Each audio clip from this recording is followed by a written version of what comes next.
Okay, I am doing this video to show the importance of adding two accounts to our classroom. Now, I am setting up the Physics Unit 2 classroom, and here, as you can see, I have myself as a teacher, but also I have Mrs. Bailey, Mr. Webster, Miss Clark, Miss Murray, Miss Tyrrell, who are the personnel that I answer to. These would set up the, the, the, the supervisory body for me within the Camperdown school. Good. Now, to my account, I'm going to add as a co-teacher the instructor at cdow.edu.jm. Now, the instructor account at CDow is the tech support account. It doesn't belong to an individual. It belongs to the tech support group that is within Camperdown that oversees the management. So in the case that we are teaching from home, or we are teaching in the class, other than carrying the physical projector or laptop or speaker to you, or you coming to collect it, we are virtually here to help as instructor at CDow. This is the tech support account. This account, though, will not be on any individual device, won't be on any of the team members from tech support device. The only time this account will enter on the device is whenever a teacher needs help. Otherwise, this is located on the device in the lab. The system administrators, Mr. Smalling and Miss Simit, has access to this, and whenever there is a training for me to do, I will get access. So if there is something pertaining to Google Classroom or an online platform that I am knowledgeable of and I am asked to help, then I will log into this account. So in the case where the help is needed for Google Classroom, I know a lot of persons will need my help, and with this account as a co-teacher, I can see better where to navigate and how to help the teacher, or even how to help the administrative body moving forward. When I'm finished, or when any other persons from the tech support team is finished, then we log out of this account and it remains the property of Camperdown High School. So I'm going to go ahead and invite this account. So I cannot say invite myself to the classroom. It's not my account. This is the training account and the tech support account. Now, another important email that will be added to the classroom is what we're calling virtual student at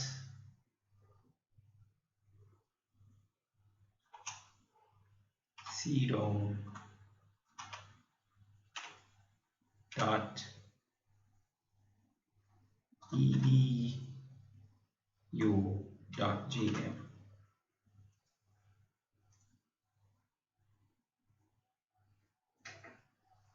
Now, This account will be important in the case that there is a technical issue with adding this account.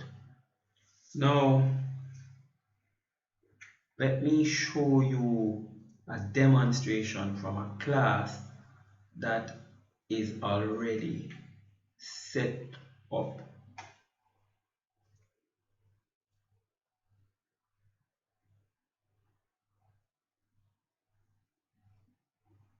Now, let's go down to physics, people. Now,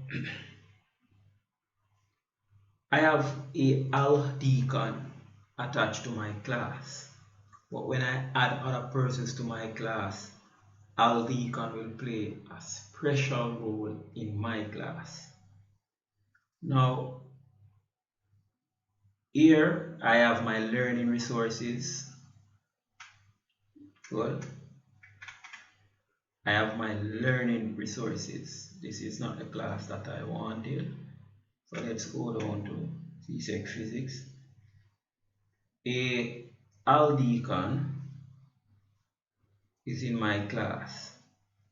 Here I have my reading material, my lesson plan, my class register, my Google link, and all those fancy stuff.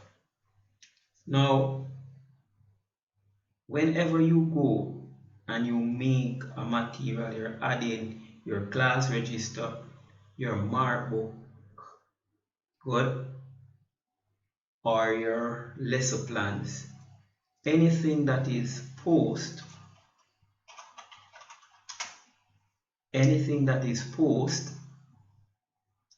to all students, and since I have one student, it will automatically be all. But anything that is post, all your students can see it. Anything that is post, all your students can see it. Now, with the virtual student at CDow account, what you will do is bring it down here, and then you will select your virtual student. You will share all, you will post all your personal documents such as your lesson plans, your grade register, all that with your virtual student. All teacher will have the virtual student email address to add to their class, so they can add their lesson plan, they can add their grade book, they can add their class register. When you select the virtual student, only that account will see those personal documents. Only that account will see all the personal documents. No other students will see it, and for that reason we call it a virtual student, because only the virtual student will have access to all that document. Now, what's the purpose? The main purpose for this. Any account that you open or you do work with information is stored in the drive as in the form of the class drive folder. So if you share your lesson plans with the virtual student, you share your class register, you share your the class register, the grade book, and your lesson plans, those will be saved in the class drive. So all the teachers and staff would have the virtual students. So all the documents that you save will go to that account. Now, what's the benefit of that?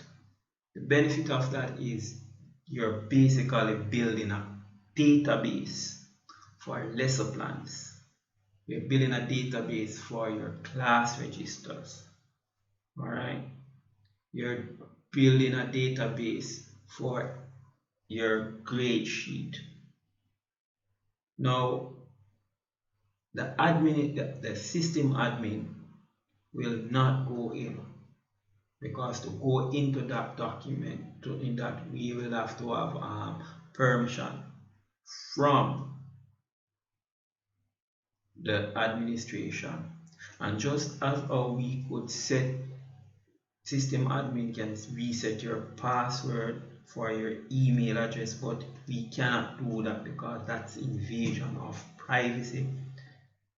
Going into for the system administrators, going and the tech support, going into the virtual student and altering anything that's invading privacy for a particular teacher, that's just going there. So in the case that something was missing, or you want some lesson plan that you had from yesteryears, you can always email the system administrator. The system administrator will go now to one of the persons from the administrative body of the school, the principal or the VPs, and then will say, sir, I got requests for this, and if any of the administrator at that point say, listen, let's collaborate, let's go into this together,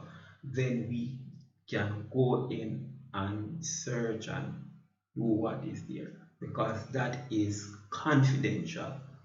So it helps the school administrators to keep track, and it helps you, the teacher, to keep track of whatever is uploaded. So all the teachers, just like all the teacher had a.deacon in their classroom, you will have a virtual student at CDow in your classroom. Yes, the other students will see that teacher, that student, but they won't know what the student is for. They don't have to know. That's not their business. But your documents are saved there, and as we know, the lesson plan does not belong to us. It's a property of the government. The register does not belong to us. It's a property of the government, and gradebook does not belong to us. It's a property of the government. Just like how this account does not belong to us, it's a property of the government. So that's the reason for this video, to show you the reason why you will add a online instructor at CDow account, which is there for maintenance and update and for helping teachers, and that is only access with the permission of the school administrative body, from the principal to the vice principal, with the permission to access and help a teacher. Now, the virtual student at CDow is a means of storing and keeping a database working within the cloud. At a later date, we'll be able to take all that information and upload it to the CDow, what we would have called server per se, so that the school has a database. So when there is evaluation for the school from the NIE again, then we'll have the bulk of the work well organized and ready to say, all right, let's present, this is where we're going. So that's the purpose for this video, and I hope it is as clear for you to understand. And if there's any doubt or anything that I have left unexplained, you know where to reach me via WhatsApp or my email. Not the instructor at CDow, but at a.deacon at cdow.edu.jm. That's my personal work address. And you will go, because as soon as training has finished and school is back in progress, that instructor email address is property of Camperdown and of the government. Alright, thank you. Please have a prosperous school year.